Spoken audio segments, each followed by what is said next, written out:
അങ്ങ് മുനമ്പത്തെ ആ വഖഫുമായിട്ട് ബന്ധപ്പെട്ട പ്രശ്നം അങ്ങ് ഉറപ്പുകൊടുത്താണ് അത് പരിഹരിക്കും ശാശ്വതമായി.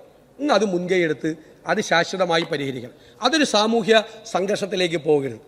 ഈ സർക്കാരിൻ്റെ കീഴിൽ തന്നെയുള്ള വഖഫ് ബോർഡ് ചെയർമാൻ ഇന്നലെയൊക്കെ ആയിട്ട് വളരെ മോശമായിട്ടുള്ള സംസാരം നടത്തി. നിങ്ങളൊരു കമ്മീഷൻ വെച്ചു, ആ കമ്മീഷൻ കോടതി ഇടപെട്ട് അത് ഫ്രീസ് ചെയ്ത് വെച്ചിരിക്കുക.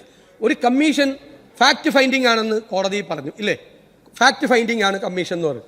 ഒരു ഫാക്ട് ഫൈൻഡിങ് ഒരു കമ്മീഷൻ നടത്തിക്കൊണ്ടിരിക്കുന്ന സമയത്ത് ഈ വഖഫ് ബോർഡ് ചെയർമാൻ ഇതുപോലെ പ്രകോപനപരമായ കാര്യങ്ങൾ പറയാമോ? അങ്ങ് അവരോട് നിയന്ത്രിക്കണം. ഇത് വളരെ സെൻസിറ്റീവായിട്ടുള്ള കേസാണ്. ഗവൺമെൻറ് ഇടപെട്ട് അങ്ങ് കൊടുത്ത വാക്കാണ് അവരെ കുടിയിറക്കില്ലെന്നും അവർക്ക് പെർമനന്റ് ടൈറ്റിൽ അവിടെ കൊടുക്കുമെന്നും. മുനമ്പത്ത് താമസിക്കുന്ന ആളുകളുടെ ഈ അനിശ്ചിതാവസ്ഥ പരിഹരിച്ച് അവർക്കൊരു പെർമനന്റ് ടൈറ്റിൽ കൊടുക്കാനുള്ള നടപടി ഗവൺമെന്റ് സ്വീകരിക്കണം.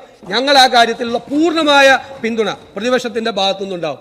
സാമൂഹ്യ സംഘർഷം ഈ വിഷയത്തിന്റെ പേരിൽ തീർക്കാൻ ശ്രമിക്കുന്ന ശക്തികളെ ഒരുമിച്ച് നേരിടണം എന്നാണ് എനിക്ക് വിനയപൂർവ്വം പറയാനുള്ളത്. അങ്ങയുടെ ഇടപെടൽ ഞാൻ ഈ അവസരത്തിൽ ആവശ്യപ്പെടുകയാണ്.